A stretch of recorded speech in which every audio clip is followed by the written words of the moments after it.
Hi everyone, welcome back to my channel.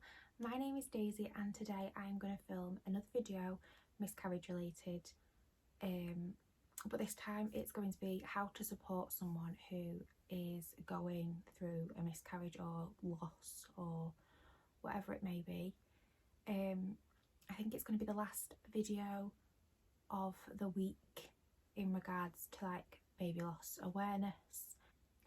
Just a quick one before we get into it. People say things with the best intentions and my aim isn't to make people feel bad for what they've done or what they've said in the past. This is just a few do's and don'ts that I would suggest that people do to support someone, and hopefully you do take them on board and they are able to help someone who is going through a loss, as you will not understand how much having someone there to support you means, and knowing that you've got support around you.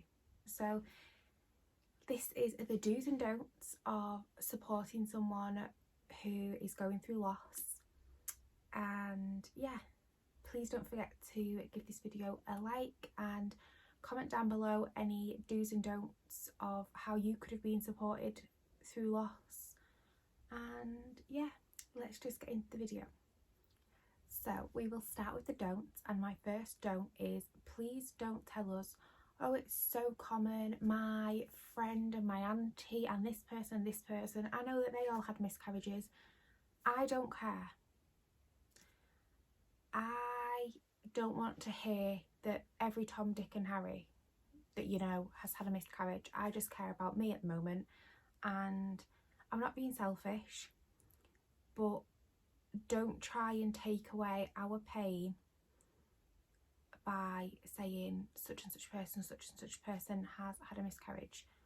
All right, maybe in a few months or whenever the time's right, but when we're first going through it, don't take away the pain of our loss. Number 2 is everything happens for a reason.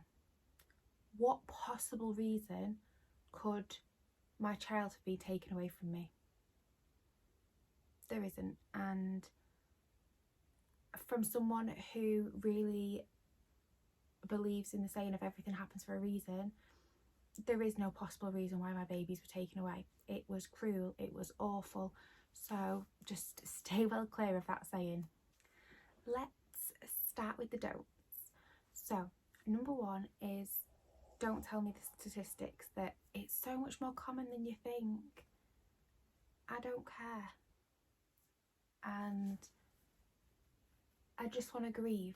Please don't belittle my loss. Let me just grieve the way I want to grieve. And yeah, I don't need to know how many people have had a miscarriage right now. Number 2, everything happens for a reason. What possible reason have I lost my baby? From someone who really believes in that saying, there can't be a possible reason as to why I've lost my baby and another person gets to keep theirs.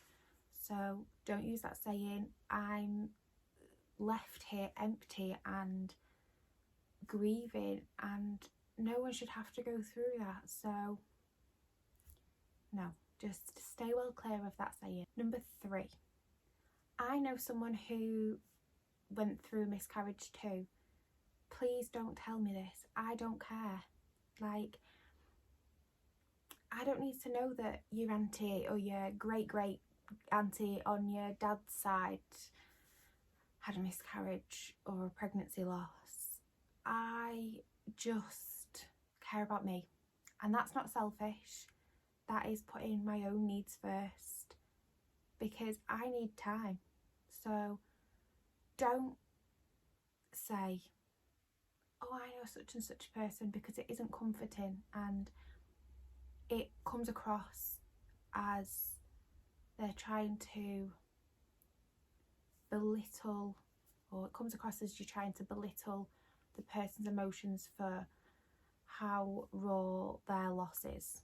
I will add on to that. Don't also say, well I know someone that lost a baby at 38 weeks. Your loss was only at 4 weeks. Any loss is just as painful, so please don't refer to the losses at different stages more painful than another, because it's not. Number 4, at least it was early. This is a truly awful one. From the moment you get that positive test, you start thinking about your future. You start dreaming of bringing that baby home, holding them in your arms for the first time, the rest of your life with them. So what possible reason could there be to, you know, lose your baby and then, oh well, you were only early. From the moment you got that positive test, you were pregnant. That was your life.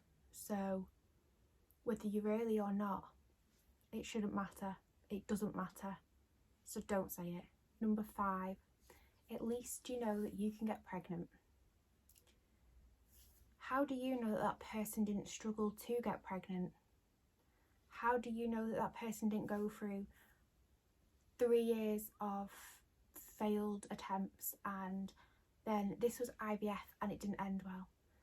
So, okay, yes, I was pregnant, but so what? I've still lost a baby. The end goal isn't to get pregnant. The end goal is to have a baby. So if I get pregnant and lose a baby, then it doesn't feel like I've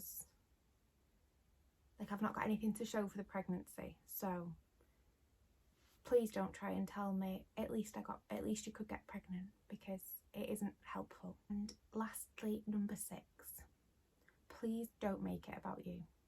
Now moving on to the do's. Just be there. Be there, be available, and let them talk to you. Let them tell you how they feel. Just a text to say, I'm here, or thinking of you, or anything like that. And quite simply, those few words can mean so much, that we will be able to talk to you and share our emotions and how we truly feel. And yeah, it lets us know that we can share our emotions and be angry and cry and be sad and all the feelings that we feel. The fact that you've just told us that you're there means more than you'll ever understand. Number 2 is bring something over. Now, this one's a very broad, gosh, this sun's bright.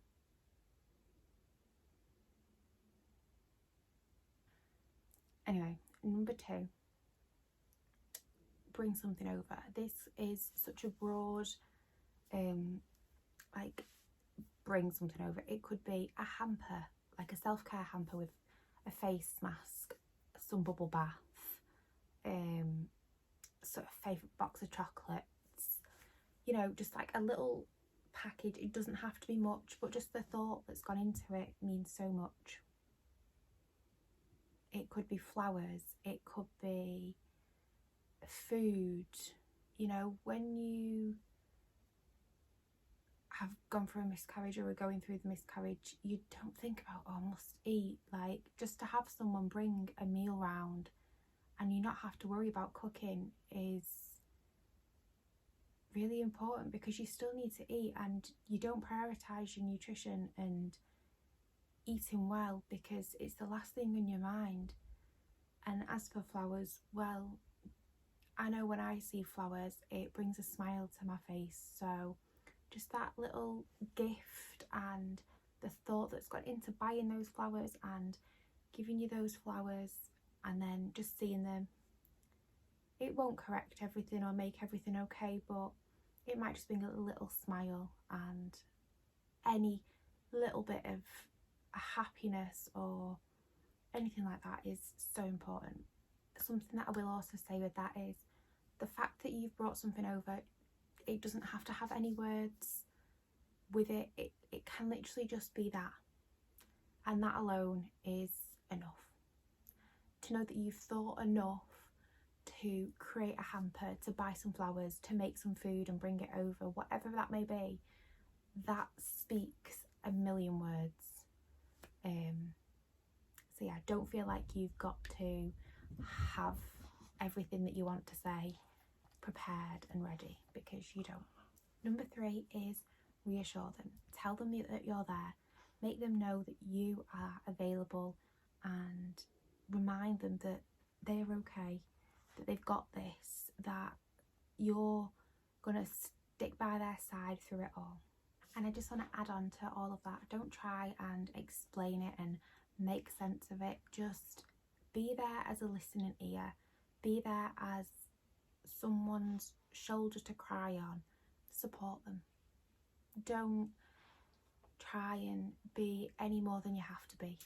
So thank you so much for watching. I hope some of these do's and don'ts helped you to know how to help someone who is grieving and going through a miscarriage or a pregnancy loss. And I am sending so much love and support to anyone who is going through a miscarriage or a pregnancy loss, or who has been through one. So I will leave all the links and support pages down below, and thank you so much for watching again. Bye.